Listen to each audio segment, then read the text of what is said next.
लालची किसान। बहुत समय पहले की बात है। उत्तर भारत के एक छोटे से गांव बगझोपा में हरिराम नाम का एक किसान रहता था। वो साधारण सा आदमी था। चेहरे पर मेहनत की लकीरें, हाथों में खेत की मिट्टी और आंखों में हमेशा कुछ पाने की लालसा। उसका खेत गांव के किनारे था, जहां मिट्टी उपजाऊ थी लेकिन पानी की कमी रहती थी।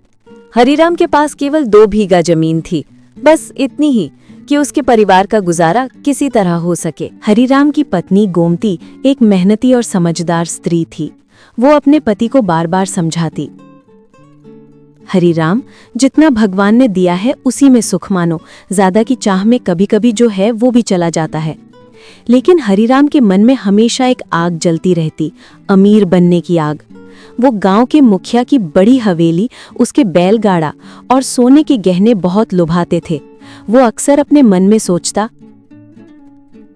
अगर मेरे पास भी इतना पैसा होता तो मैं भी गांव का सबसे बड़ा आदमी होता।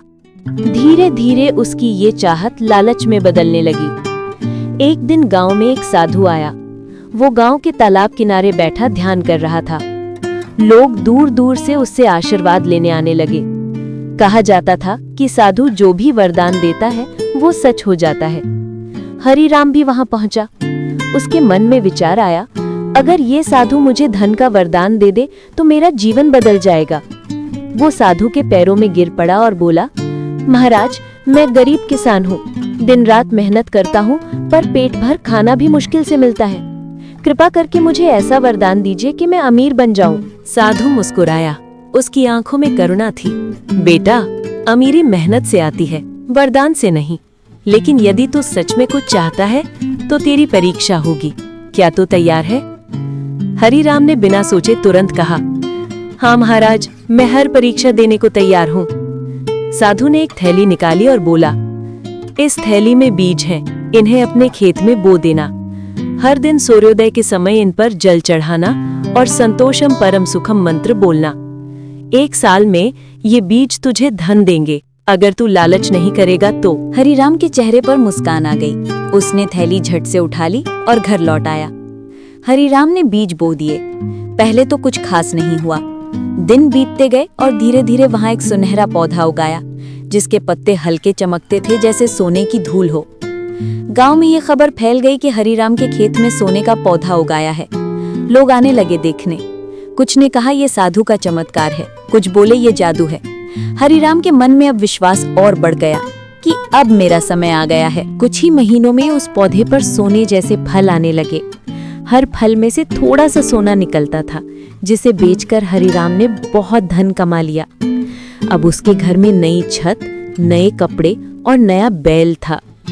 लेकिन यहाँ से शुरू हुआ उसका असली पतन।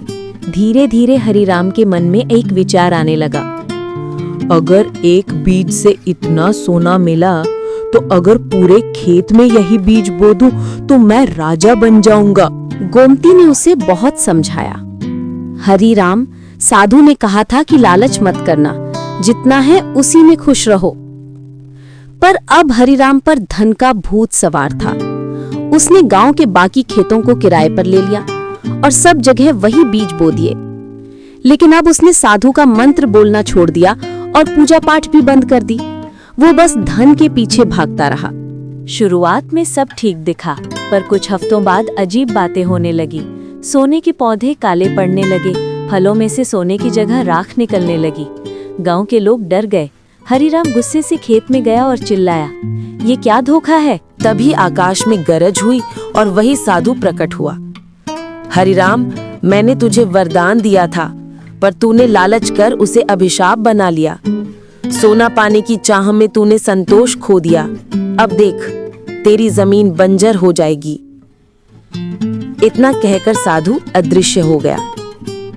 हरिराम के खेत की मिट्टी पल भर में पत्थर बन गई, पानी सूख गया और सारी फसल राख हो गई। हरिराम रोने लगा, मैंने क्या किया? पर अब पछतावे से कुछ नहीं होना था। अब उसके पास कुछ नहीं बचा था, न सोना, न खेत, न पानी। गांव वालों ने भी उससे मुंह मोड़ लिया। गुमती ने कहा, देखो हरिराम, मैं तुम्हें पहले ही समझा रही थी, जो लालच करता है वो खुद को खो देता है। हरिराम को अपनी गलती का एहसास हुआ।